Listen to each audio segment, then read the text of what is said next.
നമസ്കാരം. പടക്കളത്തിലേക്ക് എല്ലാ പ്രിയപ്പെട്ട പ്രേക്ഷകർക്കും സ്വാഗതം. വളരെ ആവേശകരമായ ഒരു തെരഞ്ഞെടുപ്പ് പ്രചാരണം അതിൻ്റെ അവസാന ദിവസങ്ങളിലേക്ക് എത്തിക്കൊണ്ടിരിക്കുന്നൊരു ഘട്ടത്തിലാണ്. പടക്കളവും കഴിഞ്ഞ 1.5 മാസക്കാലമായി കേരളത്തിൽ അങ്ങോളം ഇങ്ങോളം സഞ്ചരിച്ച് 20 ലോക്സഭാ മണ്ഡലങ്ങളിലൂടെയും അതിൽപ്പെട്ട നിരവധി നിയമസഭാ മണ്ഡലങ്ങളിലൂടെ സഞ്ചരിച്ച് പടക്കളം കേരളത്തിൻ്റെ ഈ തെരഞ്ഞെടുപ്പ് രാഷ്ട്രീയാവേശം പ്രേക്ഷകരിൽ എത്തിച്ചത്. ഇന്നിപ്പോൾ തൃശ്ശൂർ ലോക്സഭാ മണ്ഡലത്തിൻ്റെ ഭാഗമായി ചാവക്കാടാണ് പടക്കളമുള്ളത്. ഏറ്റവും അധികം ശ്രദ്ധാകേന്ദ്രമായ കേരളത്തിലെ ലോക്സഭാ മണ്ഡലങ്ങളിൽ തെരഞ്ഞെടുപ്പ് രംഗത്ത് ശ്രദ്ധാകേന്ദ്രമായ ലോക്സഭാ മണ്ഡലങ്ങളിൽ ഒന്നാണ് തൃശ്ശൂർ. മുൻപ് പടക്കളം 2-3 തവണയായി വിവിധ നിയോജക മണ്ഡലങ്ങൾ ഈ ലോക്സഭാ മണ്ഡലത്തിൻ്റെ വിവിധ നിയോജക മണ്ഡലങ്ങളിൽ എത്തുകയും നിരവധിയായിട്ടുള്ള രാഷ്ട്രീയ സാമൂഹ്യ വികസന പ്രശ്നങ്ങളൊക്കെ നമ്മൾ ചർച്ച ചെയ്യുകയും ചെയ്തു. അതിൻ്റെ തുടർച്ചയാണ് ചാവക്കാടും സംഭവിക്കാൻ പോകുന്നത്. പടക്കളത്തിലേക്ക് എല്ലാവരെയും സ്വാഗതം ചെയ്യുകയാണ്. ഇന്ന് നമ്മുടെ ഈ ചർച്ചയിൽ പങ്കുചേരുന്ന മുന്നണി വക്താക്കളെ ആദ്യം നമ്മൾക്ക് പരിചയപ്പെടാം. Doctor Soya Joseph, Congress UDF; Shri KV Abdul Khader, CPIM LDF; Shri Prindu Mahadev, BJP NDA. Doctor Soya, എങ്ങനെയുണ്ട് തൃശ്ശൂർ? തീർച്ചയായും ഞങ്ങൾ വലിയ ആവേശത്തിലും ഞങ്ങൾ വലിയ ആത്മവിശ്വാസത്തിലുമാണ്. ഞങ്ങളെ സംബന്ധിച്ച് അത്തരത്തിലുള്ള വിജയിക്കുമോ എന്നുള്ളതിൻ്റെ ആശങ്കകളൊന്നും വേണ്ട. ഞങ്ങളുടെ വിജയം സുനിശ്ചിതമാണ് എന്നുള്ള കാര്യത്തിൽ ഞങ്ങൾ വലിയ ആത്മവിശ്വാസത്തിൽ തന്നെയാണ് മുന്നോട്ട് പോകുന്നത്. കാരണം കേരളത്തിൽ അല്ലെങ്കിൽ വലിയ പൊതുവെ ഒരു ട്രെൻഡ് UDFന് അനുകൂലമായി നിലനിൽക്കുന്നുണ്ട്. അത് പല കാരണങ്ങളും. ഈ പറഞ്ഞതുപോലെ കേന്ദ്ര സംസ്ഥാന സർക്കാരുകൾക്കെതിരെയുള്ള ഭരണവിരുദ്ധ വികാരം വളരെ കൃത്യമായി തന്നെ ഈ തെരഞ്ഞെടുപ്പിൽ പ്രതിഫലിക്കും. കോൺഗ്രസിനെ സംബന്ധിച്ച്, ഐക്യജനാധിപത്യ മുന്നണിയെ സംബന്ധിച്ച് ഈ രാജ്യത്ത് ഒരു മോദി വിരുദ്ധ സർക്കാർ ഉണ്ടാക്കുക, സംഘപരിവാർ വിരുദ്ധ സർക്കാർ ഉണ്ടാക്കുക, അതിന് കെൽപ്പുള്ള, അതിന് പ്രാപ്തിയുള്ളത് ആരാണ് എന്നുള്ള ചോദ്യത്തിൽ അതിൽ ഇന്ത്യൻ നാഷണൽ കോൺഗ്രസ് നയിക്കുന്ന മുന്നണി തന്നെയാണ് അതിന് സാധിക്കുകയുള്ളൂ എന്നുള്ള അത്തരമൊരു തരംഗം കൂടി തീർച്ചയായും കേരളത്തിലെ അല്ലെങ്കിൽ തൃശ്ശൂരിലെ എല്ലാ വോട്ടർമാരെയും ബാധിക്കും എന്നുള്ള കാര്യത്തിൽ സംശയം വേണ്ട. അപ്പോൾ അത്തരത്തിൽ വലിയ പ്രതീക്ഷ തന്നെയാണ്, അല്ലെങ്കിൽ വലിയ ആത്മവിശ്വാസത്തിൽ തന്നെയാണ് ഞങ്ങൾ മുന്നോട്ട് പോകുന്നത്. LDFനെ സംബന്ധിച്ച് ശ്രീ അബ്ദുൽ ഖാദർ, ഇപ്പോൾ UDFൻ്റെ ആത്മവിശ്വാസം, കേരളം അങ്ങോളം ഇങ്ങോളം ഒരു തരംഗമുണ്ട് എന്ന് UDF വിശ്വസിക്കുന്നു, വിലയിരുത്തുന്നു. ഡോക്ടർ സോയ പറഞ്ഞത് അതാണ്.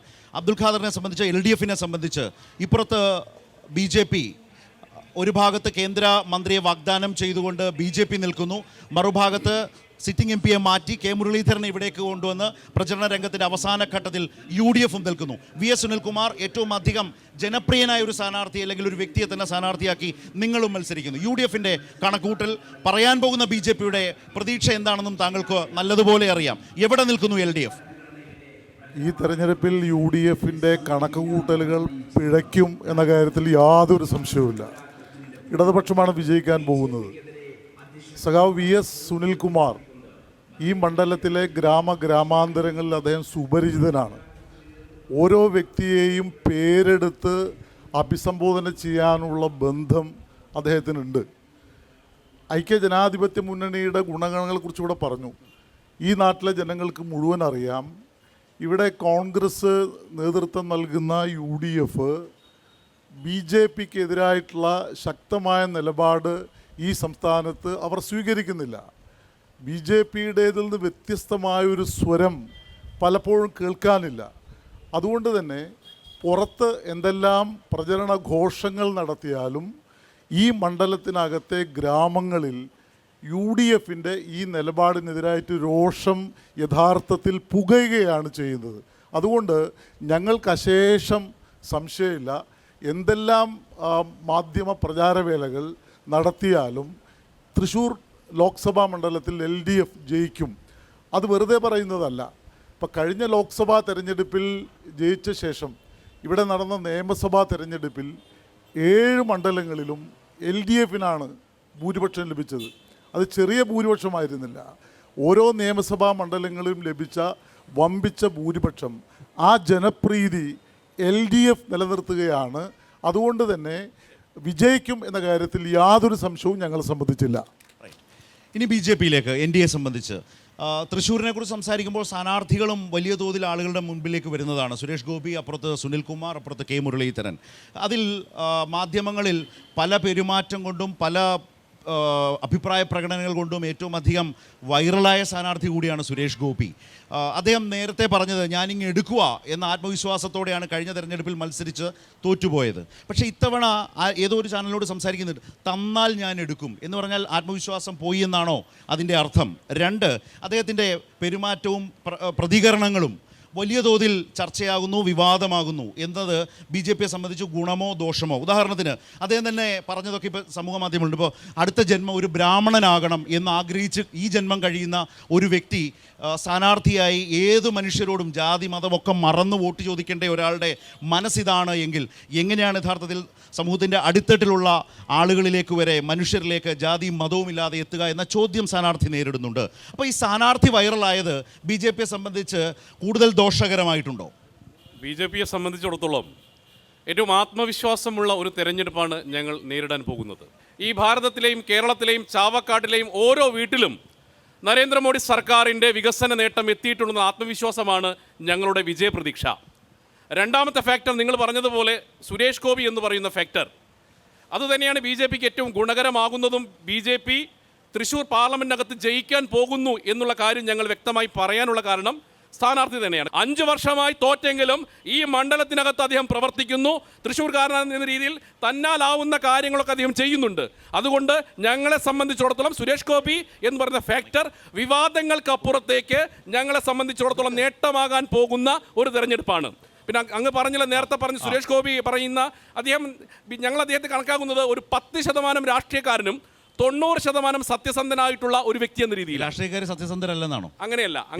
പുള്ളിക്ക് മാത്രം ഒരു പ്രത്യേക ബ്രാക്കറ്റ് അല്ല, അങ്ങനെയാണല്ലോ പൊതുവെ സുരേഷ് ഗോപി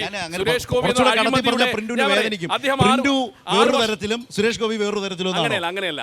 10% രാഷ്ട്രീയക്കാരൻ എന്ന് പറഞ്ഞു കഴിഞ്ഞാൽ രാഷ്ട്രീയക്കാരൻ എന്ന രീതിയിൽ അദ്ദേഹത്തിന്റെ ഒരു സംസാര ശൈലിയോ വർത്തമാനമോ അതിനപ്പുറത്തേക്ക് അദ്ദേഹം അതിൻ്റെതായിട്ടുള്ള രീതി വന്നിട്ടില്ല. അദ്ദേഹത്തിന് മാറാൻ കഴിയാത്തതുകൊണ്ടാണെന്ന് കൂടി വായിച്ചുകൂടെ? ആദ്യമായിട്ടല്ല 19 മത്സരിച്ചു, 21 മത്സരിച്ചു, 24. അങ്ങനെയല്ല. നിരന്തര സ്ഥാനാർത്ഥിയാണ്. അദ്ദേഹത്തിന്റെ മേഖല എന്ന് പറയുന്നത് സിനിമാ മേഖലയാണ്. സേവന പ്രവർത്തനങ്ങൾ ചെയ്യുന്നെങ്കിലും രാഷ്ട്രീയക്കാരന്റെ ഒരു മെയ്വഴക്കം സുരേഷ് ഗോപിയിൽ നിന്ന് നമ്മൾ പ്രതീക്ഷിക്കാൻ സാധിക്കില്ല. അതോടൊപ്പം ആയിട്ടില്ല. അല്ല, അങ്ങനെയല്ല. രാഷ്ട്രീയക്കാരൻ എന്ന രീതിയിലുള്ള അദ്ദേഹത്തിന്റെ പ്രസ്താവനകൾ, നിങ്ങൾ പ്രസ്താവനകളുമായി ബന്ധപ്പെട്ടാണല്ലോ പറഞ്ഞത്. ബ്രാഹ്മണനായി ജനിക്കണമെന്ന് ആഗ്രഹിക്കുന്ന ഒരു മനുഷ്യൻ ഒരു ദളിതനോട് വോട്ട് ചോദിക്കുമോ? ദളിതന്റെ വോട്ട് കാക്ഷിക്കുന്നുണ്ടോ എന്നൊക്കെ സമൂഹ മാധ്യമത്തിൽ ചർച്ചയുണ്ടെന്ന് ഞാൻ പറഞ്ഞു. ശരി പ്രിന്റു, 3 വാദങ്ങളാണ്. ഒന്ന്, UDFന്റെ ആത്മവിശ്വാസം സ്വയംഭർ സൂചിപ്പിച്ചു. ശ്രീ അബ്ദുൽ ഖാദർ LDFന്റെ ആത്മവിശ്വാസത്തെ കുറിച്ച് പറഞ്ഞു. ഇദ്ദേഹം പറഞ്ഞത് ചാവക്കാട്ടേക്ക് വരെ മോദിയുടെ വികസനത്തിന്റെ എല്ലാ വിവരങ്ങളും എത്തിക്കഴിഞ്ഞു, ഓരോ വീട്ടിലും എത്തിക്കഴിഞ്ഞു എന്നുള്ളതാണ് പ്രാഥമികമായി നമ്മുടെ മുമ്പിലുള്ളത്. നിങ്ങളുടെ കൂടി അഭിപ്രായങ്ങളിൽ നമുക്ക് അടുത്ത റൗണ്ടിലേക്ക് പോവാം. ഹലോ, ഏത് വീടാന്നൊക്കെ ചോദിക്കുന്നത് നമുക്ക് ചോദിക്കാം. കരുവന്നൂർ വിഷയവുമായി ബന്ധപ്പെട്ട് കോൺഗ്രസിന്റെ നിലപാട് എന്താണ്? എനിക്ക് ചോദിക്കാനുള്ളത് ഇടതുപക്ഷത്തിന്റെ പ്രതിനിധിയോടാണ്.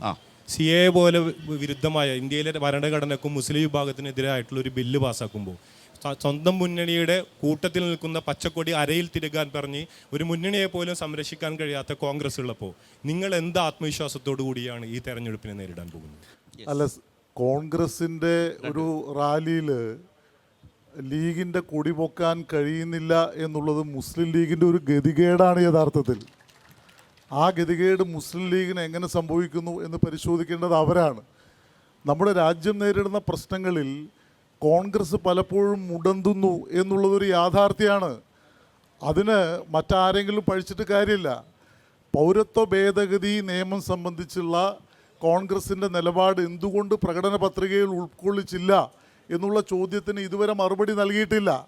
ആ ചോദ്യം ചോദിച്ചതിൻ്റെ പേരിൽ മുഖ്യമന്ത്രിയെ ആക്രമിക്കുക അല്ലെങ്കിൽ അദ്ദേഹത്തിനെതിരായിട്ടുള്ള നിലപാടുകൾ സ്വീകരിക്കുക എന്നുള്ളതല്ലാതെ അതെന്തുകൊണ്ട് ഉൾപ്പെടുത്തിയില്ല എന്നുള്ള ചോദ്യം പ്രസക്തമായിട്ട് നിൽക്കുകയല്ല ചെയ്യുന്നത്. ശ്രീ രാഹുൽ ഗാന്ധി കേരളത്തിൽ വന്ന് ചോദിച്ചതെന്താ? അദ്ദേഹത്തിൻ്റെ ദുഃഖം എന്തിലാണ്? കേന്ദ്ര ഗവൺമെൻറ് പിണറായി വിജയനെ അറസ്റ്റ് ചെയ്യാത്തതിലാണ് അദ്ദേഹത്തിന് ദുഃഖവും പ്രതിഷേധവും. എന്ന് വെച്ചാൽ ഇന്ത്യ മുന്നണിയുടെ നേതാവായിട്ടുള്ള രാഹുൽ ഗാന്ധി ഇവിടെ വന്ന് അത്തരമൊരു നിലപാട് സ്വീകരിക്കുമ്പോൾ അപക്വമായ ആ രാഷ്ട്രീയ നിലപാടിനെ ഈ സംസ്ഥാനത്തെ ജനങ്ങൾ തിരിച്ചറിയുന്നു എന്നുള്ളതാണ് യാഥാർത്ഥ്യം. കാരണം രാഹുൽ ഗാന്ധി എന്ന് പറയുന്ന നേതാവ് ഇവിടെ VD സതീശനോ സുധാകരനോ അത് പറഞ്ഞാൽ ആർക്കും അതിൽ വലിയ അത്ഭുതമില്ല. കാരണം അവർ നിരന്തരം പറഞ്ഞുകൊണ്ടിരിക്കുകയാണ്. പക്ഷെ രാഹുൽ ഗാന്ധി ഈ പ്രതിപക്ഷ പാർട്ടികളുടെയൊക്കെ നേതാവായിട്ട് നിൽക്കേണ്ടയാളല്ലേ? BJPക്കെതിരായിട്ട് മത്സരിച്ച് ഉത്തരേന്ത്യയിൽ നിന്ന് ജയിച്ചു വരേണ്ട ആളല്ലേ?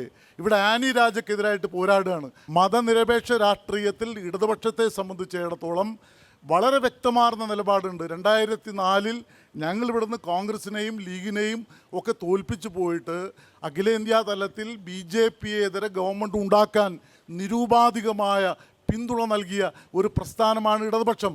പിണറായി വിജയൻ കഴിഞ്ഞ ഒരു മാസമായി ഒരേ കടലാസാണ് വായിക്കുന്നത്. ആ കടലാസ് ബഹുമാനപ്പെട്ട മുൻ MLA-ക്കും കിട്ടിയിട്ടുണ്ടെന്നാണ് ഞാൻ മനസ്സിലാക്കുന്നത്. അതേ കടലാസ് തന്നെ വീണ്ടും വായിക്കുകയാണ്. CAക്കെതിരെ കോൺഗ്രസ് മിണ്ടിയിട്ടില്ല. CAക്കെതിരെ ഇന്ന് രാവിലെ പോലും നിങ്ങൾ അബദ്ധം പറഞ്ഞാൽ ആ അബദ്ധം തിരുത്തും. എന്തുകൊണ്ട് ഇവിടെ ഇന്നലെ ഇന്ത്യൻ എക്സ്പ്രസ് അങ്ങനൊന്നും ഭയപ്പെടുത്തണ്ട. ഇന്നലെ ഇന്ത്യൻ എക്സ്പ്രസ് എന്ന പത്രം പ്രസിദ്ധീകരിച്ച ഒരു കാര്യമുണ്ട്. കോൺഗ്രസ് പാർട്ടി അവരുടെ പ്രകടന പത്രികയിൽ നിങ്ങൾ അങ്ങനെ പറയല്ലേ? പറഞ്ഞ കാര്യമല്ല, മുഖ്യമന്ത്രി വെറുതെ പറയുന്ന കാര്യമല്ല. കോൺഗ്രസിന്റെ പ്രകടന പത്രിക ആദ്യം അല്ല എന്ത് മറുപടി ചാണകുണ പറയാനല്ലാണ്ട് എന്ത് മറുപടി? നിങ്ങൾ നിങ്ങളുടെ നിലപാടാണ് തുറന്നു എതിർക്കും. അങ്ങനെ പറഞ്ഞാൽ പ്രശ്നമില്ല. ധിക്കാരപരമായ നിലപാടിന് മുന്നിൽ മുട്ടുമടക്കുന്ന പ്രശ്നമൊന്നുമില്ല. നിങ്ങൾ 4 പേർ തെറ്റിദ്ധാരണ വേണ്ട. 4 ആള് ബഹളം വെച്ചാൽ എന്റെ നിലപാടിൽ നിന്ന് പുറകോട്ട് പോകുന്ന പ്രശ്നമില്ല. എന്താ പ്രശ്നം? നിങ്ങളുടെ രാഷ്ട്രീയത്തെ ശക്തമായി അവതരിപ്പിക്കാൻ ഡോക്ടർ സോയുണ്ട്. നിങ്ങൾ 4 പേര് ബഹളം വെച്ചാൽ ഞാൻ എന്റെ നിലപാടിൽ പുറകോട്ട് പോകുന്ന പ്രശ്നമില്ല. എന്താ പ്രശ്നം? ഓക്കെ, അവര് തമ്മിലുള്ള തർക്കം നമുക്ക് തീർത്ത് അവര് പൂർത്തിയാക്കില്ല. നിങ്ങളിരിക്കൂ.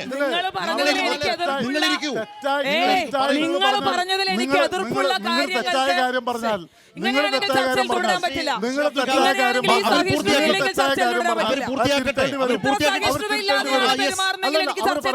അവര് പറഞ്ഞ കാര്യം എന്താ? മുഖ്യമന്ത്രി അങ്ങനെ വരട്ടൊന്നും വേണ്ട. ചാവക്കാട് വീഴില്ല. ചാവക്കാട് അങ്ങനെ വീഴൊന്നുമില്ല.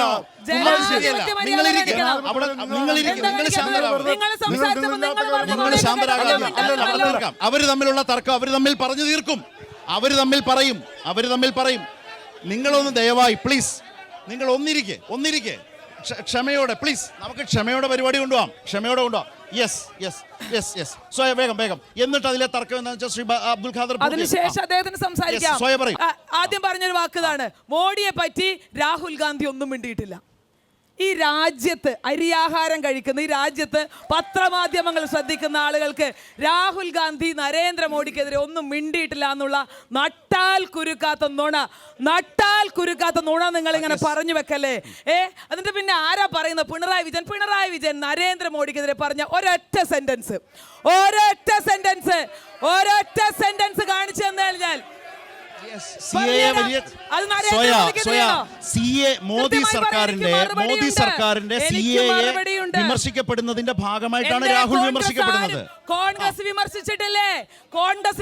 പ്രകടന പത്രികയിൽ പ്രത്യക്ഷമായും പ്രകടമായി എഴുതി വെച്ചിട്ടില്ല. പേജ് നമ്പർ 8 വായിക്കണം. അത് വായിച്ചിട്ട് CAA റദ്ദു ചെയ്യുമെന്നില്ല. പേജ് നമ്പർ 8 വായിക്കണം. ഞാൻ പറഞ്ഞതിന് ശേഷം സംസാരിക്കാൻ അതിൽ റദ്ദു ചെയ്യുമെന്ന് എഴുതിയിട്ടില്ല. 2, ദ ന്യൂ ഇന്ത്യൻ എക്സ്പ്രസ് വെളിപ്പെടുത്തിയ ഒരു കാര്യമുണ്ട്. ഇത് കോർ കമ്മിറ്റി പ്രകടന പത്രിക തയ്യാറാക്കാനുള്ള കോർ കമ്മിറ്റിയിൽ ഈ രാജ്യത്ത് പിണറായി വിജയൻ അദ്ദേഹം മാത്രം അത് പുറത്തുവിട്ടിട്ടുള്ളൂ. എക്സ്പ്രസ് ദേശീയ മാധ്യമമാണ്, അവരുടെ വാർത്തയാണ്. ആ വാർത്തയിലാണ് കോർ കമ്മിറ്റിയുടെ കരടിൽ അതുണ്ടായിരുന്നു. പേജ് നമ്പർ 8 വായിച്ചിട്ടുണ്ടോ?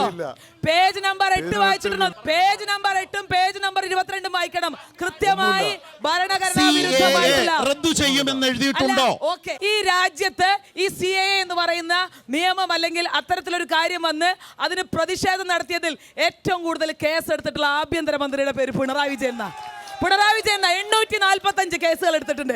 UAPA ഞങ്ങൾ അത് തിരുത്തും. ആ UAPA എന്ന് പറയുന്ന നിയമം കൊണ്ടുവന്ന് ആദ്യത്തെ കേസ് CPM ഈ കേരളം ഭരിക്കുമ്പോഴാ. അതിനുശേഷം 145 കേസ് കൃത്യമായി നിയമസഭാ രേഖകൾ പരിശോധിക്കണം. നിയമസഭാ രേഖകൾ പരിശോധിക്കണം. 145 കേസ്.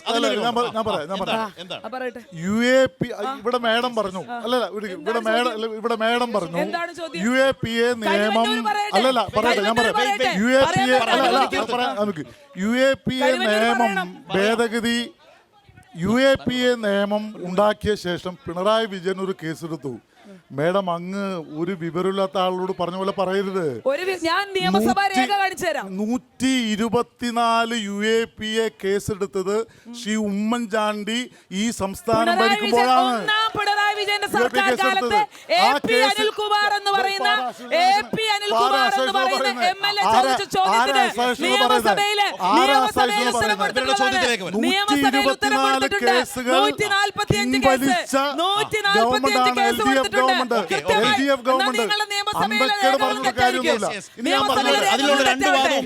അവര് പറഞ്ഞല്ലോ നിലപാട് പറഞ്ഞല്ലോ. ഞാൻ പറഞ്ഞോട്ടെ കോൺഗ്രസ് പാർട്ടിയുടെ നിലപാടുകളെ കുറിച്ചാണ് ഇവിടെ പറഞ്ഞത്. സർ, കോൺഗ്രസ് പാർട്ടി ദേശീയ തലത്തിൽ BJPക്കെതിരായിട്ട് പോരിടുന്നതിൽ എത്ര ദുരന്തമാണ് എന്നുള്ളത് തെളിയിച്ച ഒരു സംസ്ഥാനം അത് ഞാൻ പറയാം, അരുണാചൽ പ്രദേശ്. 60 അംഗ സഭയിൽ 44 സീറ്റ് ജനങ്ങൾ കോൺഗ്രസിന് കൊടുത്തു. അതിൽ 43 പേർ മുഖ്യമന്ത്രി അടക്കം BJPയിൽ ചേർന്നവരാണ്. നിങ്ങൾ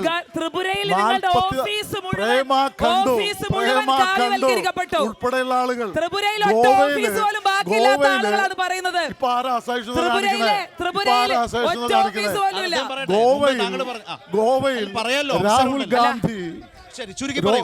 ഗോവയിൽ രാഹുൽ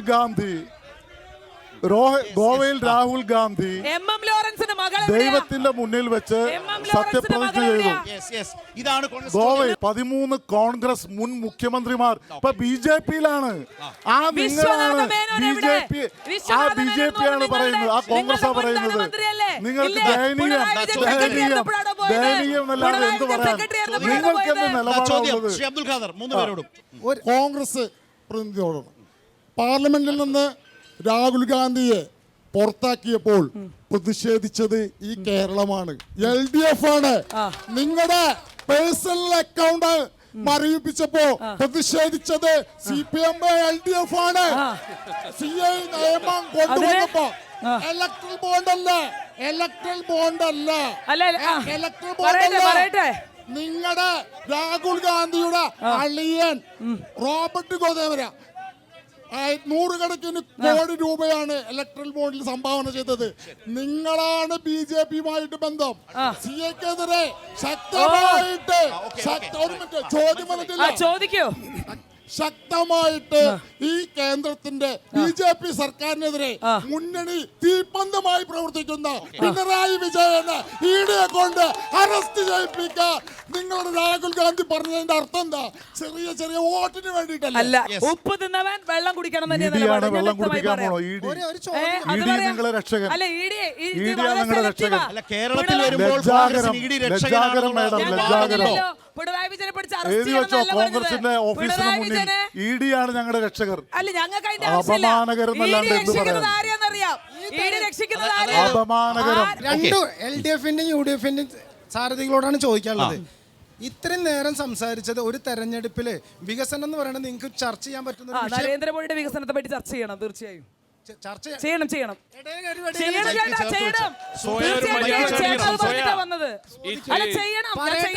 മര്യാദകൾ സ്വയം കാണിക്കേണ്ടതുണ്ട്.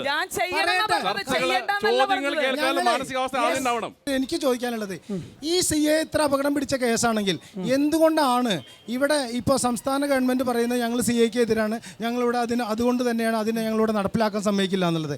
അങ്ങനെയാണെന്നുണ്ടെങ്കിൽ എന്തുകൊണ്ട് ഇവിടെ നിങ്ങൾക്ക് CAക്കെതിരെ ഒരു ഇത് നടത്തിക്കൂടെ, നിയമ നടപടി നടത്തിക്കൂടാ? ഇവിടത്തെ CPMന് കോൺഗ്രസിന് കർണാടക നിയമസഭ ഒന്നിച്ച് പ്രമേയം പാസ്സാക്കിയ അങ്ങനെയല്ല പ്രമേയം പാസ്സാക്കിയോണ്ടല്ല. അത് കഴിഞ്ഞ ഒരു സംസ്ഥാനം സുപ്രീം കോടതിയിൽ പോയി, അതുപോലെ തന്നെ സംഘടനകൾ സുപ്രീം കോടതിയിൽ പോയി.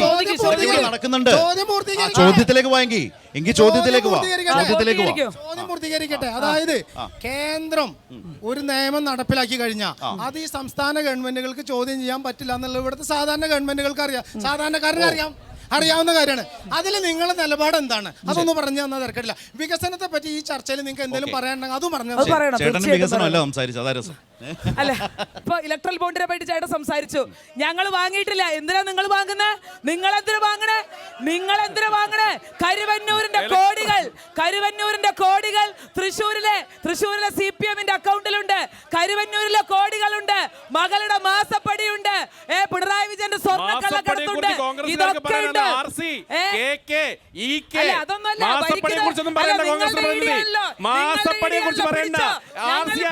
രമേശ് ചെന്നിത്തല, കുഞ്ഞാലിക്കുട്ടി, ഇബ്രാഹിം കുഞ്ഞ്, ഇന്ത്യ കണ്ട അഴിമതി ഏറ്റവും കൂടുതൽ നടത്തിയ ആൾക്കാരാണ്. 2G, 3G, കൽക്കരി കുംഭകോണം, സ്പെക്ട്രം അഴിമതി, ഇന്ത്യ മഹാരാജ്യത്തിലെ സർവ്വസമ്മതി അടിച്ചു മാറ്റിയ കോൺഗ്രസ്സുകാരെ പറഞ്ഞത് അഴിമതിയെ കുറിച്ച്. ഇനി 3 പേരിലേക്കും വരാം. ദയവായി സ്വയം പൂർത്തിയാക്കിയാൽ അബ്ദുൽ ഖാദർ ദശലക്ഷക്കണക്കിന് കോടി രൂപ അവരുടെ ഞാൻ അവരോട് ചോദിച്ചത്. അവരുടെ പ്രധാനമന്ത്രി വന്ന് പറഞ്ഞു കരുവന്നൂര് ഭയങ്കര പ്രശ്നമാണ്. ഈ പ്രശ്നം തന്നെയല്ലേ? പ്രശ്നം പരിഹരിക്കുന്നല്ലോ. പ്രശ്നം പരിഹരിക്കുന്നത് ഈട് പിടിച്ചത് തിരിച്ചു കൊടുക്കാണ്.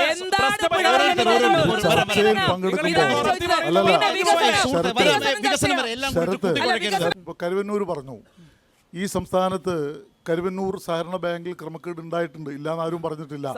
സമ്മതിച്ചു. പുതിയ കാര്യമല്ല. പുതിയ കാര്യവുമില്ല. ഈ കേരളത്തിൽ അല്ലാതെ ഞാൻ പറയട്ടെ ഈ കേരളത്തിൽ 260 സഹകരണ ബാങ്കുകളിൽ ക്രമക്കേട് കണ്ടെത്തിയതിൽ 210 ബാങ്കും കോൺഗ്രസിന്റെ ബാങ്കാണ്. ഇങ്ങനെ അസഹിഷ്ണുത കാണിച്ചാലോ? പറയട്ടെ, ഈ നമ്മുടെ രാജ്യം എന്ന് ചർച്ച ചെയ്യുന്ന എന്താ? ഇപ്പൊ മേഡം കരുവന്നൂരിനെ കുറിച്ച് പറഞ്ഞു. ഇലക്ട്രൽ ബോണ്ടിൽ നിങ്ങൾ എത്ര കോടി രൂപയാണ് വാങ്ങിയത് മാത്രമല്ല, നിങ്ങളുടെ പ്രിയങ്ക ഗാന്ധിയുടെ ഭർത്താവ് വാദ്രയുടെ കമ്പനി 170 കോടി രൂപയാണ് BJP കൊടുത്തത്. അതേക്കുറിച്ച് വല്ലതും അറിയോ? ഇനി മറ്റൊരു കാര്യം,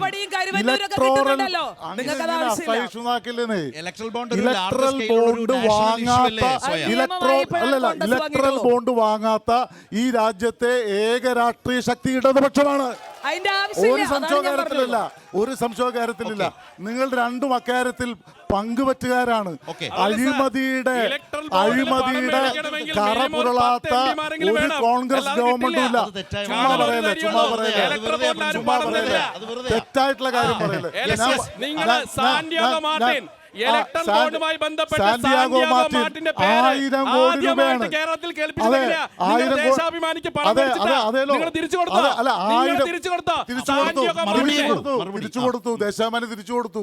പക്ഷേ 1000 കോടി രൂപയാണ് BJP. അത് പരസ്യമാണ് മിസ്റ്റർ. നിങ്ങൾക്ക് വല്ലതും അറിയോ? പരസ്യം വാങ്ങി തെറ്റല്ല. 1000 കോടി രൂപ വാങ്ങി പോക്കറ്റിൽ വെച്ച് ന്യായം പറയണം. കോൺഗ്രസ് സാന്റിയാഗോ മാർട്ടിന്റെ 100 ചില്ലാനം കോടി രൂപ നിങ്ങൾ വാങ്ങിയില്ലേ? കോൺഗ്രസ് വാങ്ങിയില്ലേ? ഞാൻ പറയട്ടെ, ഇവിടെ സാന്റിയാഗോ മാർട്ടിൻ മാത്രമല്ല, ബഹുരാഷ്ട്ര മരുന്ന് കമ്പനികൾ ഈ രാജ്യത്തെ മനുഷ്യന്റെ ആരോഗ്യം ഏറ്റവും കൂടുതൽ ദോഷകരമായി ബാധിക്കുന്ന മരുന്നുകൾ കച്ചവടം നടത്താൻ വേണ്ടി ഫാർമ കമ്പനികളുടെ കയ്യിൽ നിന്ന് കാശ് വാങ്ങിയില്ലേ? BJP government വാങ്ങിയില്ലേ? നിങ്ങളുടെ ജില്ലാ കമ്മിറ്റിയുടെ അക്കൗണ്ടിലെ പറയുന്ന 10 കോടി രൂപ എവിടുന്ന് വന്നു? ഒരു 10 കോടിയില്ല. 10 കോടിയില്ല. ചുമ്മാ നോണ പറയല്ലേ. 30 വർഷം മുമ്പ് ആരംഭിച്ച അക്കൗണ്ടാ. ഇവിടെ 42,000 പാർട്ടി മെമ്പർമാരുടെ മെമ്പർഷിപ്പും ലെവിയുമാണ് 30 വർഷത്തെ ആ സംഖ്യ. 1 രൂപയും അതിന് വേറെ പണമില്ല. ഞങ്ങൾ നിയമപരമായി നേരിടും. Income tax department income tax ഡിപ്പാർട്ട്മെന്റും EDയും കയ്യിലുണ്ടെന്ന് കരുതി ഇവിടെ തകർക്കാൻ ശ്രമിച്ചാൽ ഞങ്ങൾ ശക്തമായി നേരിടും. ഇവിടെ നമ്മുടെ ഈ പൗരത്വ ഭേദഗതി നിയമം പാസ്സാക്കിയപ്പോൾ പിണറായി വിജയൻ പറയുന്നു കേരളത്തിൽ നടപ്പാക്കില്ല എന്ന്. പ്രതിപക്ഷ നേതാവ് പറയുന്നു നടപ്പാക്കേണ്ടി വരും എന്ന്. എവിടെ പറഞ്ഞത്? പ്രതിപക്ഷ നേതാവ് അങ്ങനെയല്ലേ പറഞ്ഞത്? നിങ്ങൾ പ്രതിപക്ഷ നേതാവ് പറഞ്ഞത് നടപ്പിലാക്കണം എന്നല്ല പറഞ്ഞത്. പറയട്ടെ. രാജ്യത്ത് പാർലമെന്റ് പാസ്സാക്കുന്ന നിയമം കേരളത്തിലും നടപ്പാക്കേണ്ടി വരും എന്നാണ് പറഞ്ഞത്. പറഞ്ഞിട്ടുണ്ടോ?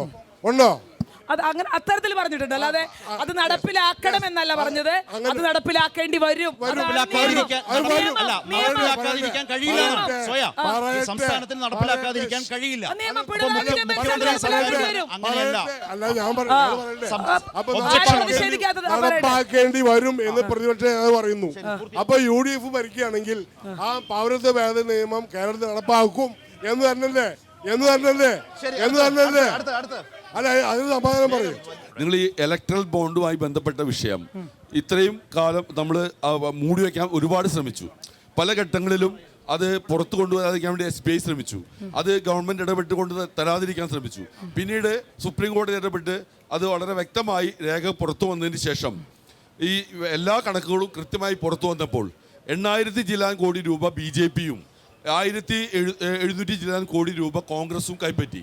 ഇത് കൈപ്പറ്റിയിട്ടുള്ളത് പലതും തെറ്റായ രീതിയിൽ തെറ്റായ മാർഗങ്ങളിലൂടെ. BJP ആണെങ്കിൽ ED പോലുള്ള വൻകിട CBI പോലുള്ള ശക്തികളെ വെച്ചുകൊണ്ട് അവർ പണം സ്വരൂപിക്കുന്നു. കോൺഗ്രസ് പല ഘട്ടങ്ങളിലും പല സഹായങ്ങൾക്കും വേണ്ടി അവരും ഇത്തരത്തിൽ പണം സ്വീകരിക്കുന്നു. സത്യത്തിൽ ഇതൊരു തികഞ്ഞ അഴിമതി തന്നെയല്ലേ? ഇതിനെതിരെ ശക്തമായി സുപ്രീം കോടതിയിൽ പോയി കേസ് കൊടുത്തത്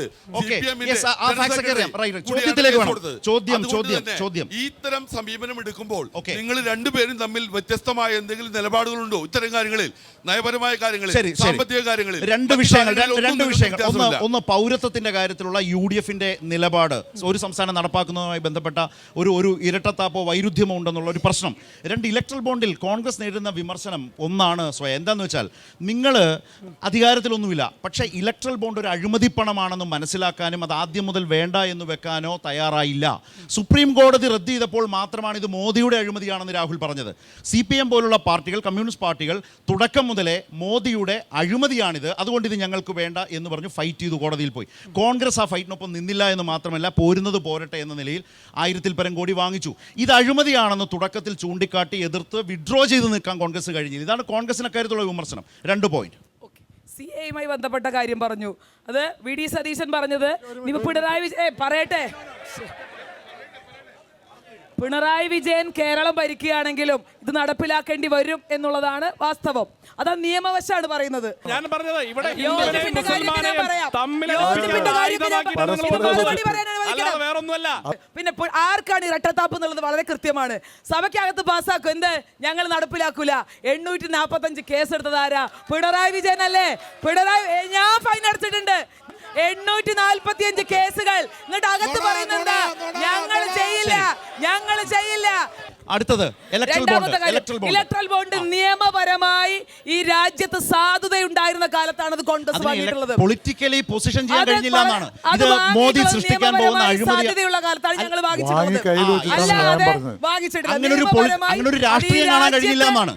അങ്ങനെ ഒരു രാഷ്ട്രീയം കാണാൻ മോദി ഇലക്ട്രൽ ബോണ്ടിൽ ആരാണ് ഈ CPM രാഷ്ട്രീയം പറയുമ്പോൾ നിങ്ങൾ ചിന്തിക്കണം. ഒരു പൈസ പോലും അഴിമതി വാങ്ങാത്ത ആളുകൾ ദേശീയ തലത്തിൽ എന്തുകൊണ്ടാണ് രാഹുൽ ഗാന്ധിക്ക് സുപ്രീം കോടതി പറയും മുമ്പ് ഈ അഴിമതിയാണെന്ന് പറയാതിരുന്നത്?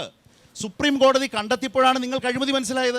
അതിനു മുമ്പ് ഇതൊരു അഴിമതിയുടെ പുതിയ ഓപ്പണിംഗ് ആണെന്നും എന്തുകൊണ്ട് പൊളിറ്റിക്കലി തീരുമാനമെടുത്തില്ല കോൺഗ്രസ്? CPMനെ സംബന്ധിച്ച് ഞാൻ പറയട്ടെ, അവരെ സംബന്ധിച്ച് ഇലക്ട്രൽ ബോണ്ട് ആവശ്യമില്ല. കാരണം കള്ളപ്പണം കൊണ്ട് അക്കൗണ്ടുകൾ നിറച്ചിട്ടുള്ള ആളുകളാണ് CPM. ഞാൻ എന്റെ ചോദ്യം താങ്കളോടല്ലേ? ഞാൻ ദേശീയ തലത്തിൽ ഒരു രാഷ്ട്രീയ നിലപാടിനെ കുറിച്ചാണ്. അബ്ദുൽ ഖാദർ, അതല്ല എന്ന് പറഞ്ഞു കഴിഞ്ഞാൽ ആളുകൾ കൂടെ അംഗീകരിക്കട്ടെ. ചോദിച്ചാൽ സോയ കേരളത്തിലെ കേസുകളുടെ പ്രശ്നം എടുത്തിടും. ഇലക്ട്രൽ ബോണ്ടിന്റെ കാര്യം ചോദിച്ചാൽ കേരളത്തിൽ CPM അല്ലാതെ കുറെ പണം വാങ്ങിച്ചു എന്ന് പറയും. നിങ്ങൾ മറുപടി പറയും. അരി എത്ര ചോദിച്ചാൽ അതാ കോൺഗ്രസ്. പൗരത്വ ഭേദഗതിയെ കുറിച്ച് അവർക്ക് ഒന്നും പറയാനില്ല. കാരണം നഗ്നമായിട്ട് നിൽക്കുകയാണ്. പ്രകടന പത്രികയിൽ ഇത് ആദ്യം എഴുതി വെച്ചു, പിന്നെ അത് വെട്ടിച്ചു എന്നാണ് ഇന്ത്യൻ എക്സ്പ്രസ് പത്രം ഇന്ന് റിപ്പോർട്ട് ചെയ്തിട്ടുള്ളത്. ഇവിടെ ബഹളം വെച്ചുകൊണ്ട് കാര്യമൊന്നുമില്ല. 2, ഇലക്ട്രൽ ബോണ്ടിനെ കുറിച്ച് പറഞ്ഞു. Electoral bond right to information act അനുസരിച്ച് പോലും ആ കാര്യം പുറത്ത് അറിയാത്തൊരു ഘട്ടത്തിൽ അത് വാങ്ങരുത് എന്ന് ചിന്തിക്കാനുള്ള ശേഷി കോൺഗ്രസിന് ഇല്ലാതെ പോയി എന്ന് പറയുന്നത് നാണക്കേടല്ലേ യഥാർത്ഥത്തിൽ? അതാണ് പ്രശ്നം. അതേക്കുറിച്ച് അവർക്ക് മറുപടിയില്ല. അത് പറയുമ്പോൾ കരുവന്നൂരിലേക്ക് വരികയാണ്. കരുവന്നൂർ ഉദ്യോഗസ്ഥന്മാർ തെറ്റ് ചെയ്തിട്ടുണ്ട്, നടപടിയെടുത്തിട്ടുണ്ട്, ഗവൺമെന്റ് റിക്കവറി നടപടികൾ സ്വീകരിച്ചിട്ടുണ്ട്. ഞാൻ സംസാരിക്കുന്ന ഈ ജില്ലയിൽ പുത്തൂർ സഹകരണ ബാങ്ക്, അടാട്ട് ബാങ്ക്, വാടാനപ്പള്ളി സഹകരണ ബാങ്ക്, അങ്ങനെ നിരവധി സഹകരണ ബാങ്കുകളിൽ നിങ്ങളുടെ കൃത്രിമം കണ്ടെത്തി നടപടി സ്വീകരിച്ചിട്ടുണ്ട്. അല്ല, ഇത് പറഞ്ഞാഴിയല്ല, നിങ്ങൾക്ക് ഇതേക്കുറിച്ച് ഒരു ന്യായം പറയാനില്ല. നിങ്ങളെക്കുറിച്ചും പറയാനുണ്ട്, നിങ്ങളെക്കുറിച്ചും പറയാനുണ്ട്. ഇവിടെ ബി.ജെ.പിക്കാർ പറഞ്ഞല്ലോ മൾട്ടി സ്റ്റേറ്റ് അല്ലല്ല മൾട്ടി സ്റ്റേറ്റ് കോപ്പറേറ്റീവ് ബാങ്ക് നിങ്ങൾ ഉണ്ടാക്കിയതാണ്. അതിൽ 200 ചില്ലുവാനം മൾട്ടി സ്റ്റേറ്റ് കോപ്പറേറ്റീവ് ബാങ്കുകൾ അഴിമതി നടത്തി പൊളിഞ്ഞിരിക്കുക. ഇവിടെ കുമ്മനം രാജശേഖരൻ നേതാവായിരുന്ന ചെർപ്പുളശ്ശേരിയിലെ ബി.ജെ.പി. ബാങ്ക് എങ്ങനെ പൊളിഞ്ഞത് ഒന്ന് പറയാം. കുമ്മനം രാജശേഖരൻ കർവന്നൂർ ബാങ്കും സാധാരണ ബാങ്കാണ്. എന്ത് ന്യായമായത്? കുമ്മനം രാജശേഖരൻ ഡയറക്ടറായിരുന്ന ചെർപ്പുളശ്ശേരിയിലെ ബാങ്ക് തട്ടിപ്പ് നടത്തി കേസെടുത്തു. കേന്ദ്രത്തിൽ അത് സാധാരണ പുതിയ ബാങ്ക് തന്നെയാണ്. അമിത്ഷാ വകുപ്പ് കൈകാര്യം ചെയ്തുകൊണ്ട് കാര്യം പറയാൻ പാടില്ലല്ലോ. കേരളത്തിന് പുറത്ത് രാഹുൽ ഗാന്ധിക്കും മറ്റേ സോണിയാഗാന്ധിക്കും ഒക്കെ തന്നെ എതിരെ ഇ.ഡി. വരുമ്പോൾ ഇ.ഡി. മോശമാണ്. കേരളത്തിലേക്ക് ഇ.ഡി. വരുമ്പോൾ ഇ.ഡി. നല്ലതാണ്. അതിലുള്ള ഒരു ഇരട്ടത്താപ്പ്. പിന്നെ ഇവിടെ AR നഗർ ബാങ്ക് എന്ന് പറഞ്ഞൊരു ബാങ്ക് ഉണ്ട്, അവിടെ ഇ.ഡി. ചെന്നിരുന്നു, അത് മോശം. കരുവന്നൂരിൽ ഇ.ഡി. വരണം, ഇതൊരു ഇരട്ടത്താപ്പ്. അതുപോലെ തന്നെ ഗവർണർ എടുക്കുന്ന നിലപാട്, ഗവർണർ എടുക്കുന്ന നിലപാടുകളിൽ കേരളത്തിന് പുറത്ത് ഒരു നിലപാടും കേരളത്തിനകത്തേക്ക് വരുമ്പോൾ ഇവിടേക്ക് വരുമ്പോൾ വേറൊരു നിലപാടും. ഇടതുപക്ഷ പ്രതിനിധികളോട് ഇന്ത്യ മുന്നണിയും ഇന്ത്യൻ നാഷണൽ കോൺഗ്രസും ഈ തെരഞ്ഞെടുപ്പിനെ നേരിടുന്നത് മോദി എന്ന സത്വത്തെയും ബി.ജെ.പിയുടെ ഭീകരതയും തുറന്നു കാട്ടാൻ വേണ്ടിയാണ്. എന്താ സാറേ ബി.ജെ.പി. ഭീകരത അതുകൂടി പറയണേ. അല്ല, ഇതില് അങ്ങ് ഒരു കാര്യം മനസ്സിലാക്കേണ്ടതുണ്ട്. ഞങ്ങൾക്ക് ഇന്ത്യൻ രാഷ്ട്രീയത്തിൽ കൃത്യമായ നിലപാടുണ്ട്.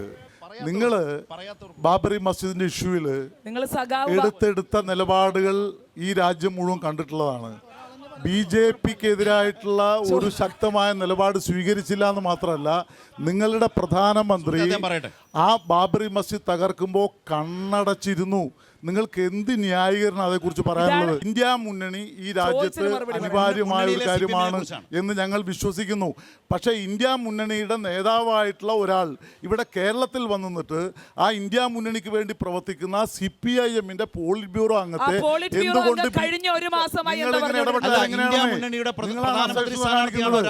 ആ പോളിറ്റ് ബ്യൂറോ മെമ്പറെ എന്തുകൊണ്ട് അറസ്റ്റ് ചെയ്യുന്നില്ല എന്ന് ചോദിക്കുന്ന അരാഷ്ട്രീയ നിലപാടാണ് നിങ്ങളെ രാജ്യത്ത് ഈ അവസ്ഥയിലെത്തിക്കുന്നത്. അബ്ദുൽ ഖാദർ, ഇന്ത്യ മുന്നണി ഒരു പ്രധാനമന്ത്രി സ്ഥാനാർത്ഥി അവതരിപ്പിച്ചിട്ടുണ്ടോ? അങ്ങനെ ഒരു പ്രധാനമന്ത്രി സ്ഥാനാർത്ഥിയാണോ രാഹുൽ ഗാന്ധി? അല്ല, ഞാൻ പറഞ്ഞില്ല. അതായത് ഇന്ത്യ മുന്നണിയുടെ പല നേതാക്കളിൽ ഒരാൾ മാത്രമാണ്. ഇന്ത്യ മുന്നണി കോൺഗ്രസ് മാത്രമല്ല, SP ഉണ്ട്, DMK ഉണ്ട്, RJD ഉണ്ട്, മറ്റു പാർട്ടികളുണ്ട്.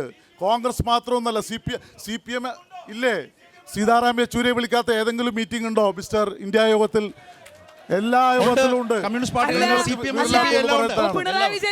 ഇവിടെ ഞങ്ങൾ പറഞ്ഞു വരുന്ന കാര്യം, ആ ഇന്ത്യ മുന്നണി എന്ന മതനിരപേക്ഷ സംവിധാനത്തെ ഈ സംസ്ഥാനത്ത് തകർക്കാൻ നിങ്ങൾ ശ്രമിക്കുന്നു. രാഹുൽ ഗാന്ധി മത്സരിക്കേണ്ടിയിരുന്നത് ഈ കേരളത്തിലല്ല, നിങ്ങൾ അയോധ്യയിൽ മറ്റേ അവിടെ പോയിട്ട് മത്സരിക്കൂ.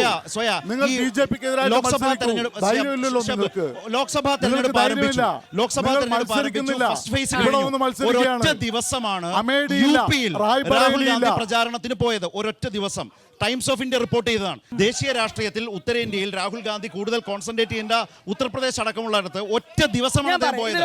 ടൈംസ് ഓഫ് ഇന്ത്യ വാർത്തയാണ്. ഇതിന് ഞാൻ മറുപടി ഇതാണോ ചെയ്യേണ്ടതെന്നുള്ളതാണ്. അദ്ദേഹം പറഞ്ഞു ഇവിടെ പിണറായി വിജയനെ അറസ്റ്റ് ചെയ്തുകൊണ്ട് പോകണം, അല്ലെങ്കിൽ പിണറായി വിജയനെ നാളെ ജയിലിൽ അടയ്ക്കണം എന്നല്ല പറഞ്ഞു വെച്ചത്. അത് മനസ്സിലാക്കണം. അത് പറഞ്ഞതിന്റെ രാഷ്ട്രീയം പറയട്ടെ എന്തുകൊണ്ട് അല്ല ഞാൻ പറയാം. അല്ല, അപ്പൊ ഈ ശിവശങ്കരൻ എന്ന് പറയുന്ന മുഖ്യമന്ത്രി ഓഫീസിലെ പ്രധാനപ്പെട്ട രാഹുലിന് പിഴച്ചു പോയത് കൊണ്ടാണോ? രാഹുൽ പറഞ്ഞത് കടന്നുപോയി. രാഹുൽ പറഞ്ഞത് കടന്നുപോയി എന്നുള്ളത് കൊണ്ടാണോ? രാഹുൽ ഗാന്ധി മുഖ്യമന്ത്രി പിണറായി വിജയനെ കുറിച്ച് പറഞ്ഞത് കടന്നുപോയി എന്നതുകൊണ്ടാണോ ഇങ്ങനെ തിരുത്തി പറയേണ്ടി വരുന്നത്? കുഞ്ഞാലിക്കുട്ടി തിരുത്തി പറഞ്ഞു, വി.ഡി. സതീശൻ പറഞ്ഞത് അങ്ങനെയൊന്നും ആയിരിക്കില്ല പറഞ്ഞത്. നിരന്തരം സംസാരിക്കുന്നത് ആരാണ്? രാഹുൽ ഗാന്ധിയെ ഒരു കേസിലും അറസ്റ്റ് ചെയ്യണം എന്ന് ഞങ്ങൾ ആരും പറഞ്ഞിട്ടില്ല. നിങ്ങൾ പറഞ്ഞ എല്ലാ വീടുകളും കേട്ടുകൊണ്ടിരിക്കലല്ല എന്റെ പണി. അതിനല്ല ഞാൻ വന്നിട്ടുള്ളത്. നിങ്ങൾ പറയുന്ന എല്ലാ വിവരക്കേടും കേട്ടുകൊണ്ടിരിക്കലല്ല. എന്റെ പണി. അപ്പൊ എന്റെ രാഹുൽ പണിയല്ല. ഗാന്ധിയെ എന്റെ ഏതെങ്കിലും ഒരു എന്റെ കേസിൽ പണിയല്ല. അറസ്റ്റ് ചെയ്യണം എന്റെ പണിയല്ല. എന്ന് CPIM ഞാൻ ഒരിക്കലും പറഞ്ഞിട്ടില്ല. എന്റെ പണിയല്ല. എന്ന് മാത്രമല്ല, എന്റെ നാഷണൽ പണിയല്ല. ഹെറാൾഡ് നിങ്ങൾ കേസ്, ഏകപക്ഷീയമായി മറ്റ് പല ചർച്ച കേസുകളിലും ചെയ്യാൻ ED നിങ്ങളെ ഞങ്ങൾക്ക് ഹറാസ് ആവശ്യമില്ല. ചെയ്തപ്പോ ഞങ്ങൾക്ക് പ്രതിപക്ഷ ആവശ്യമില്ല. ഇവിടെ വന്ന് അവരെന്താ ഞങ്ങൾക്ക് ആവശ്യമില്ല. ഇക്കാര്യമായി ഞങ്ങൾക്ക് സംസാരിക്കില്ല. കഴിഞ്ഞില്ല. ഒരു അത് മര്യാദ കഴിഞ്ഞ് വേണം. അല്ലല്ല, നിങ്ങൾക്കാണ് മര്യാദ വേണ്ടത്. നിങ്ങൾക്കാണ് മര്യാദ വേണ്ടത്. നിങ്ങൾക്കാണ് മര്യാദ വേണ്ടത്. ഇത്ര നേരം നിങ്ങൾക്കാണ് മര്യാദ സംസാരിച്ചില്ലേ? വേണ്ടത്. ഞാൻ അല്ലല്ല കണ്ടില്ലല്ലോ. അല്ലല്ല ഇതില് രാഹുൽ ഗാന്ധിയെ ഒരു മുൻ അറസ്റ്റ് MLA ആണ്. കുറഞ്ഞ പക്ഷം ജനാധിപത്യ മര്യാദ പഠിക്കണം CPM കാര്. അല്ലാതെ ചർച്ചയിൽ വന്നിട്ട് കാര്യമില്ല. ഒറ്റ പോയിന്റ് എടുത്താൽ ഞാൻ സംസാരിക്കില്ല, അദ്ദേഹം സംസാരിച്ച് കഴിയട്ടെ. നിങ്ങൾ പറയണം ആവശ്യമില്ല. സ്വയ. അതായത് പറഞ്ഞതെന്നറിയോ, ഇപ്പോ 50-ലേറെ മണിക്കൂർ സോണിയാഗാന്ധിയെ രാഹുൽ ഗാന്ധിയെ ED കേസിൽ ചോദ്യം മറുപടി ചെയ്തു. പറയാനുള്ള അവസരം ആ തരുമോ? ചോദ്യം ചെയ്തപ്പോൾ പോലും ആ മറുപടി രാഹുൽ നിങ്ങൾ ഗാന്ധിയെ പറയുന്നില്ലല്ലോ. അറസ്റ്റ് ചെയ്യണമെന്ന് പ്രതിപക്ഷ പാർട്ടികൾ വിശേഷിച്ച് അദ്ദേഹം പറഞ്ഞതാണ്. CPM-ഓ CPI-യോ ആവശ്യപ്പെട്ടിട്ടില്ല. പക്ഷേ രാഹുൽ ഗാന്ധി ആ ഒരു ദേശീയ നേതാവിന് ചേർന്ന നിലയിൽ ഈ തെരഞ്ഞെടുപ്പ് കാലത്ത് പെരുമാറില്ല. അതുകൊണ്ടാണോ നേതാക്കൾ പിണറായി വിജയൻ സാറേ, ഇന്ത്യ മുന്നണിയിലുള്ള 750 ആളല്ലേ? വോട്ട് പിണറായി വിജയൻ ഇന്ത്യ മുന്നണിയിൽ ഇതിന്റെ രാഷ്ട്രീയമായിട്ടുള്ള മോദി വിരുദ്ധം, ഭയങ്കര സംഘപരിവാർ വിരുദ്ധത എന്നൊക്കെ സംസാരിക്കുന്നുണ്ട്. എന്താ അപ്പൊ സംശയം? രാഹുൽ എന്താ സംശയം? ആണല്ലോ. എന്താ പിന്നെ സംശയം? എന്തിനാണ് രാഹുൽ ഗാന്ധിക്കെതിരെ സംശയമെന്ത്? രാഹുൽ ഗാന്ധിക്കെതിരെ നിരന്തരമായിട്ടുള്ള രാഹുൽ ഗാന്ധിയുടെ രാഷ്ട്രീയ നിലപാടിനെ വിമർശിക്കാമെന്നേ. തെറ്റിദ്ധരിപ്പിക്കുകയാണ്. രാഹുലിന്റെ അല്ല, സ്വയ. അല്ലല്ല, അവർ വേണം സംസാരിച്ചാൽ മതി. അല്ലല്ല രാഷ്ട്രീയമായിട്ട് പരസ്പരം സംവാദം നടത്തുന്ന നിങ്ങൾക്ക് രാഷ്ട്രീയമായിട്ട് സംസാരിച്ചോളൂ. നിങ്ങൾ രാഷ്ട്രീയമായിട്ട് എല്ലാവർക്കും രാഷ്ട്രീയമായിട്ടുള്ള വിയോജിപ്പുകളുണ്ട്. അത് നിങ്ങൾ ശബ്ദം വെച്ചാൽ ഞാൻ മിണ്ടാതിരിക്കില്ലാന്ന്. നിങ്ങൾ ശബ്ദം വെച്ചാൽ ഞാൻ മിണ്ടാതിരിക്കില്ല. എന്നാ ഞാൻ അങ്ങനെ ഭീഷണിപ്പെടുത്തൊന്നും വേണ്ട.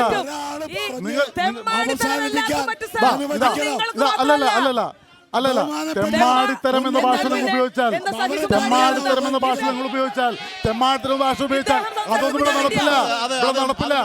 അല്ലല്ല, അത് രീതിയിലേക്ക് ചർച്ച കൊണ്ടുപോകരുത്. പിൻവലിക്കണം. സ്വയം തെറ്റായ രീതിയിൽ കൊണ്ടുപോകരുത്. അത് പിൻവലിക്കണം. ഒരു പൊതു ചർച്ചയിൽ പല ഇമോഷൻസ് ഉണ്ടാവും. അല്ലല്ല, ഇങ്ങനെ അമാന്യമായ വാക്കുകൾ ഉപയോഗിക്കരുത്. തെമ്മാടിത്തരം വാക്കാർ ഉപയോഗിച്ച് അവരല്ലേ ഉപയോഗിച്ച് സംവാദങ്ങളിൽ കംപ്ലീറ്റ് ചെയ്യൂ. മിണ്ടാതിരിക്കലല്ലോ ചർച്ച മിണ്ടാതിരിക്കലാണ്. ചർച്ചയുടെ ഒരു മാന്യത കാത്തു സൂക്ഷിച്ചാൽ നല്ലതാണ്. അല്ല, ഇതില് രാഹുൽ ഗാന്ധി എന്റെ പോയിന്റ് ഇതാണ്. രാഹുൽ ഗാന്ധിയെ അറസ്റ്റ് ചെയ്യണം എന്ന് പിണറായി വിജയൻ പറഞ്ഞിട്ടില്ല. സ്വയ ഇനി നിങ്ങൾ പറഞ്ഞത് കംപ്ലീറ്റ് ചെയ്യുക. ഇതിലെ പ്രശ്നം എന്താ?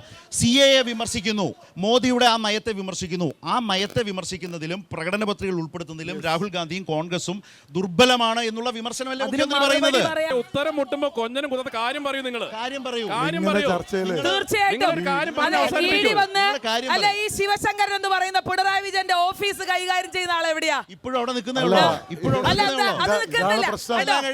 ലഘൂകരിച്ചിട്ടാണ് പറയുന്നത്. അതല്ല, എവിടെ ഏതെങ്കിലും കോടതിയിൽ അവിടെയാണ് രാഹുൽ ഗാന്ധിക്ക് പിഴയ്ക്കുന്നത്. കോടതിയിൽ വന്നോ?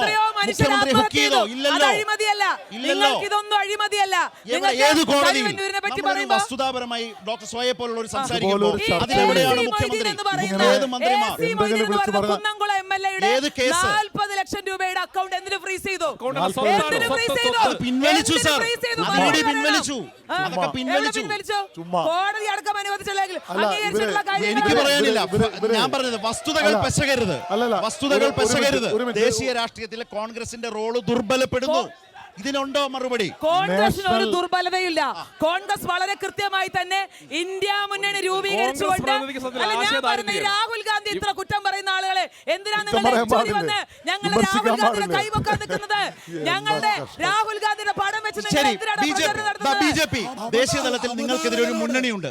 ആ മുന്നണി നിലനിൽക്കെ തന്നെ കേരളത്തിലടക്കം പ്രചരണ രംഗത്തേക്ക് വരുമ്പോൾ കോൺഗ്രസ് അതിന്റെ ഒരു ചാമ്പ്യനാകാൻ വേണ്ടിയുള്ള വാദം ഉന്നയിക്കുന്നു. നിങ്ങൾ നേരിട്ടൊരു 250ഓളം മണ്ഡലങ്ങളിൽ സീറ്റുകളിൽ നേരിട്ട് മത്സരമുണ്ട്. നിങ്ങൾക്ക് കോൺഗ്രസ് എത്രമാത്രം വലിയൊരു വെല്ലുവിളിയാണ്? കോൺഗ്രസിനെ സംബന്ധിച്ചിടത്തോളം കോൺഗ്രസ് ലക്ഷ്യമാക്കുന്നത് ഇന്ത്യ ഭരിക്കുന്നില്ല. എങ്ങനെയെങ്കിലും രാഹുൽ ഗാന്ധി വയനാട്ടിൽ ജയിക്കണം, കോൺഗ്രസിന് ഒരു 10 സീറ്റ് കിട്ടണം. അതിനപ്പുറത്തേക്ക് ഓൾ ഇന്ത്യ കാഴ്ചപ്പാടൊന്നും നിങ്ങൾക്കില്ല.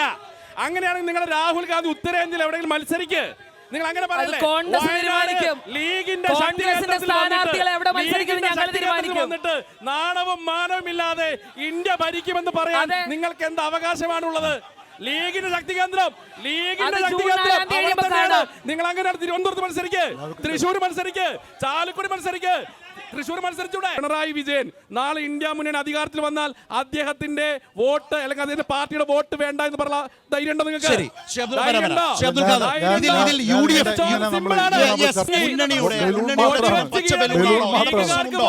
ഞാനൊരു വേറെ ഇതിലും പോയിന്റിലേക്ക് വലിയ ഗതികെട്ട കിടക്കുകയാണ്. പ്രസ്ഥാനം പ്രധാനപ്പെട്ട ലോകത്തുണ്ട്. പ്രശ്നം അല്ല, സ്വന്തം കോടി ഉയർത്തിപ്പിടിക്കാൻ രാഹുൽ ഗാന്ധിക്ക് അല്ല, ഭയം. അത് ഞങ്ങൾ തീരുമാനിക്കും. ഞങ്ങളെ രാഹുൽ ഗാന്ധിക്ക് ഭയം. നീതി- ആത്മാഭിമാനം ഓക്കേ, ഉണ്ടോ? ഓക്കേ. അത് അല്ല, ഞങ്ങൾ നീതി തീരുമാനിച്ചോളാം. ആയോഗ് ആരെ കൊണ്ട് നിങ്ങളെ ജയിക്കുന്ന പാവങ്ങള്? ഇനി അടുത്താണ്, നീതി അടുത്താണ്. ഞാൻ ഓരോരുത്തർ, ഞാൻ please. മറ്റൊരു പോയിന്റിലേക്ക് കിടക്കുകയാണ്. കാരണം ഇതിലിങ്ങനെ തർക്കിച്ചിട്ട് കാര്യമില്ല. വേഗം വേഗം വേഗം. നമ്മുടെ സംസ്ഥാനം ഇന്ത്യയിലെ മറ്റെല്ലാ സംസ്ഥാനങ്ങളെക്കാളും എല്ലാ വികസന സൂചികകളിലും കേരളം മുന്നിലാണ്. അത് അത് നിങ്ങളുടെ സ്കൂൾ മുന്നണിയുടെ വിദ്യാഭ്യാസ ഗുണനിലവാര നേട്ടമാണ്, സൂചിക, അല്ല. സുസ്ഥിര നിങ്ങളുടെ മുന്നണി പൊതുകാര്യ നേട്ടമല്ല, സൂചിക, ഗൾഫിൽ കഷ്ടപ്പെട്ട നീതി നിന്റെ ആയോഗിന്റെ മണലാളിന്റെ ഗൾഫിൽപ്പെട്ട എക്സ് നേട്ടാണ്. ഒഫീഷ്യ ചെയർമാൻ എന്ത് എന്നുള്ള വികസനമാണ്? നിലയിൽ ഗൾഫിൽ കഷ്ടപ്പെട്ട നീതി വികസനമാണ് ആയോഗിന്റെ ഗൾഫിൽ. എക്സ് ഒഫീഷ്യ ചെയർമാൻ എന്നുള്ള നിലയിൽ വികസനം ഞങ്ങൾ കൊണ്ടുവന്നു ഇവിടെ. അല്ല, ആലടി പാത. നീതി ആയോഗിന്റെ എല്ലാ സൂചികകളിലും കേരളം മുന്നിലാണ്. റേഷൻ കേരളത്തിന്റെ കൊടുക്കുന്നുണ്ട്. നിങ്ങളുടെ ഈ സൂചിക വികസന നേട്ടമാണല്ലോ. സൂചികകളെ തകർക്കാൻ BJP ശ്രമിക്കുമ്പോൾ കോൺഗ്രസ് BJPയുടെ കൂടെ നിൽക്കുന്നു എന്നതാണ് ഏറ്റവും ദൗർഭാഗ്യകരമായ കാര്യം. അതേക്കുറിച്ച് ഒരു മറുപടി അവർക്കില്ല. അതാണ് പ്രശ്നം. ആരോടാണ്? അതാണ് ഏറ്റവും ആരോടാണ് പ്രധാനപ്പെട്ട ചോദ്യം?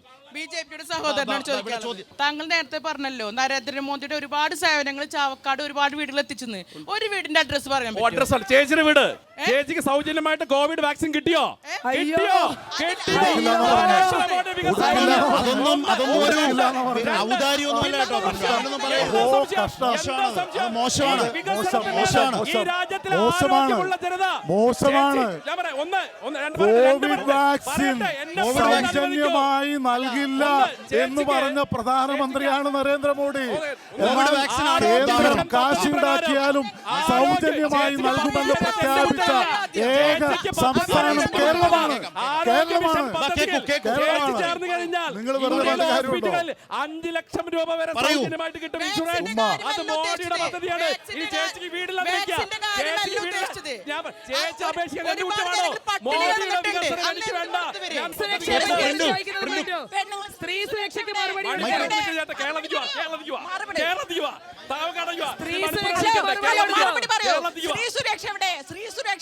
മണിപ്പൂരാണോ ഉദ്ദേശിച്ചത്? മണിപ്പൂരിനെ പറ്റി സംസാരിക്കോ? സ്ത്രീ സുരക്ഷ രാജ്യത്ത് എവിടെ? മണിപ്പൂർ മുന്നിൽ വെച്ച് ചോദിക്കുന്നു. എന്താ സ്ത്രീ സുരക്ഷ പ്രശ്നം? ഇന്ത്യയുടെ ചരിത്രത്തിൽ ആദ്യമായി ഒരു വനിത പട്ടികവർഗത്തിൽപ്പെട്ട വനിതയെ ഇന്ത്യയുടെ പ്രധാനമന്ത്രിയാക്കിയത് നരേന്ദ്രമോദിയാണ്. 33% ബേട്ടി ബച്ചാവോ ബേട്ടി പഠാവോ. ഭീകരമായ കലാപം ഉണ്ടായിട്ട് 20 കോടി അമ്മമാർക്ക് അല്ല, CPM സംസാരിക്കണ്ട. വണ്ടിപ്പെരിയാർ വാളയാറൊക്കെ കേരളത്തിൽ തന്നെയാണ്. പാർട്ടി ഓഫീസിൽ രാധയെ കുറിച്ചും കൂടി നിങ്ങളാ പദ്ധതിയല്ലേ? നിങ്ങൾ പദ്ധതികൾ പങ്കാളിയാകാത്ത ഞങ്ങളുടെ കുറ്റമല്ല. നിങ്ങൾ പദ്ധതി പങ്കാളിയാകൂ. ഞാനൊരു കാര്യം പറയട്ടെ, നിങ്ങൾ രാജ്യം ഭരിക്കുന്ന പാർട്ടിയാണ്. ജനങ്ങൾ പറയാനുള്ള ഒരു അവസരം കൊടുക്ക്, കേൾക്ക്. ഇത് രണ്ടും ചെയ്യണ്ടേ? മൂന്ന് പേരോടും പ്ലീസ്. ഇന്ത്യയുടെ പ്രധാനമന്ത്രി നരേന്ദ്രമോദി എന്താ പ്രശ്നം? എന്താ പ്രശ്നം? ഇന്ത്യയുടെ പ്രധാനമന്ത്രി നരേന്ദ്രമോദി എന്താ പ്രശ്നം? എന്താ പ്രശ്നം? എന്താണ്? നിങ്ങളുടെ പ്രധാനമന്ത്രി ഇമ്രാൻഖാനാണോ? ഇമ്രാൻഖാൻ ഒന്നല്ലല്ലോ. ഇന്ത്യയുടെ പ്രധാനമന്ത്രി നരേന്ദ്രമോദി അല്ലേ? നിങ്ങൾ ചിലപ്പോൾ ഇമ്രാൻഖാന്റെ ആരാധകരാവും. ഇമ്രാൻഖാന്റെ ആരാധകരുടെ കയ്യിൽ വെച്ചാൽ മതി. അതൊന്നും ഇവിടെ നടക്കില്ല. ഇമ്രാൻഖാന്റെ ആരാധന അങ്ങ് മതി. ഇവിടെ വേണ്ട. ഇവിടെ വേണ്ട. ഇവിടെ വേണ്ട. ഇവിടെ വേണ്ട. കയ്യിൽ വെച്ചാൽ മതി. കയ്യിൽ വെച്ചാൽ മതി. ഇന്ത്യയുടെ പ്രധാനമന്ത്രി ആരാന്ന് ചോദിക്കേണ്ട ചോദ്യമൊന്നും വേണ്ട. ഇന്ത്യയുടെ പ്രധാനമന്ത്രി ആരും ചോദിക്കുന്നു വേണ്ട. ഇന്ത്യയുടെ പ്രധാനമന്ത്രി ആരും ചോദിക്കുന്നു വേണ്ട.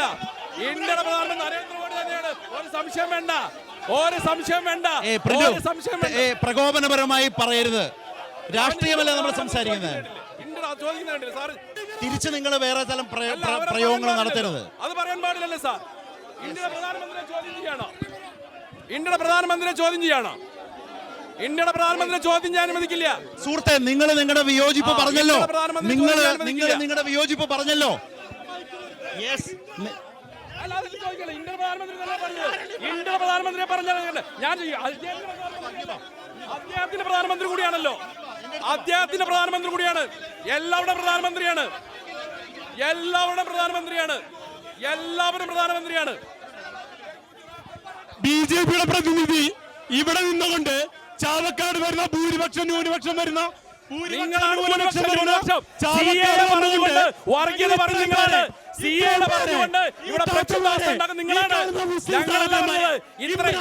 ഈ ചർച്ച സിഎ പറഞ്ഞുകൊണ്ട് ഹിന്ദുവിനെ മുസ്ലിം തമ്മിലടക്കി നിങ്ങളാണ്. ഒരു സംശയം വേണ്ട, ഒരു സംശയം വേണ്ട, ഒരു വർഗീയതയില്ല. ഇന്ത്യയുടെ പ്രധാന അപമാനിക്കാൻ ഞങ്ങൾ സമ്മതിക്കില്ല. അദ്ദേഹം പറഞ്ഞു ഒരു സമ്മതിക്കില്ല. അല്ല നമ്മൾ ഈ സംവാദം അല്ലല്ല ഇങ്ങനെ അല്ല നിങ്ങൾ പറഞ്ഞ ഞങ്ങൾ കേരളീയരാണ്, മതേതര വിശ്വാസികളാണ്.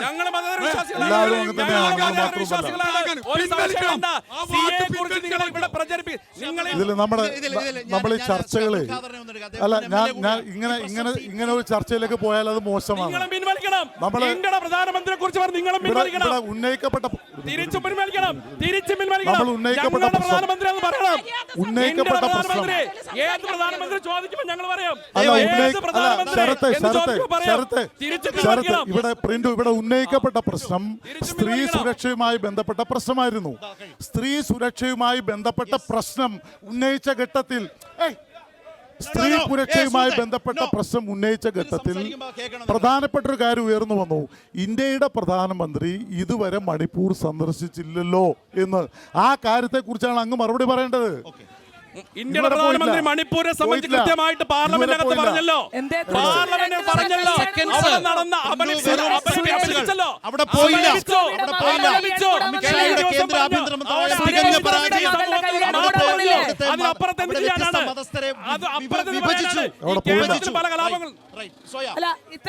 മണിപ്പൂരിന് കേന്ദ്ര സർക്കാരിന് വലിയ വില കൊടുക്കേണ്ടി വരും. വലിയ വില കൊടുക്കേണ്ടി വരും. ഈ രാജ്യത്തിന്റെ ചരിത്രത്തിൽ സ്ത്രീകൾ നഗ്നരാക്കപ്പെട്ടുകൊണ്ട് തെരുവിലൂടെ വലിച്ചിഴക്കപ്പെട്ടു.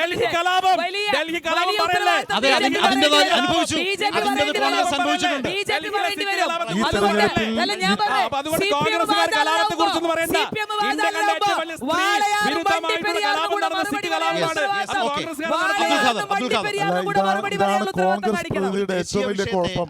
ദേശീയ പ്രശ്നം ചർച്ച ചെയ്യുമ്പോൾ അവർ വണ്ടിപ്പേര് പറഞ്ഞോട്ടെ, കുഴപ്പമില്ല. കോൺഗ്രസ് നേതാവ് പറഞ്ഞത് ഞങ്ങളാരും പാർട്ടി ഓഫീസിൽ ഒരു രാധയും ഇതുവരെ കുഴിച്ചു മൂടിയിട്ടില്ല. വണ്ടിപ്പെരിയാറും CPM-ആയിട്ടൊരു ബന്ധമില്ല. അപ്പൊ യഥാർത്ഥത്തിൽ നമ്മുടെ സംസ്ഥാനത്ത് ഈ തെരഞ്ഞെടുപ്പിൽ ഇടതുപക്ഷ ജനാധിപത്യം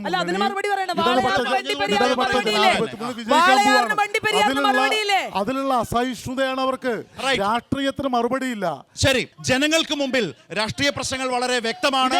കൃത്യമായ രാഷ്ട്രീയത്തെ രാജ്യത്തിന്റെ മുന്നോട്ട് പോക്കിനെ കണ്ട് ഏറ്റവും ശക്തമായ ഒരു ലോക്സഭാ തെരഞ്ഞെടുപ്പിൽ ഏറ്റവും വലിയൊരു വിധിയെഴുത്തുണ്ടാകാൻ പോകുന്നത് തൃശ്ശൂരിലാണ്. അത്രമേൽ കേരളം ഉറ്റുനോക്കുന്ന, മലയാളികൾ ഉറ്റുനോക്കുന്ന തൃശ്ശൂരിന്റെ ഈ തെരഞ്ഞെടുപ്പ് രംഗത്തെ രാഷ്ട്രീയാവേശമാണ് വിവിധ വിഷയങ്ങളിലൂടെ നമ്മളിവിടെ കണ്ടത്. പക്ഷേ സമാധാനപരമായി ഈ തർക്കങ്ങളും വിയോജിപ്പുകളും പരസ്പരം നിലനിർത്തിക്കൊണ്ട് തന്നെയാവും ഈ പടക്കളം കഴിഞ്ഞ് നമ്മളെല്ലാവരും നമ്മുടെയൊക്കെ വീടുകളിലേക്ക് പോവുക. ഒരു ജനാധിപത്യ പ്രക്രിയയിൽ ഏറ്റവും അധികം ആളുകൾ വോട്ട് ചെയ്യുന്ന മണ്ഡലമായി തൃശ്ശൂർ മാറട്ടെ. നന്ദി.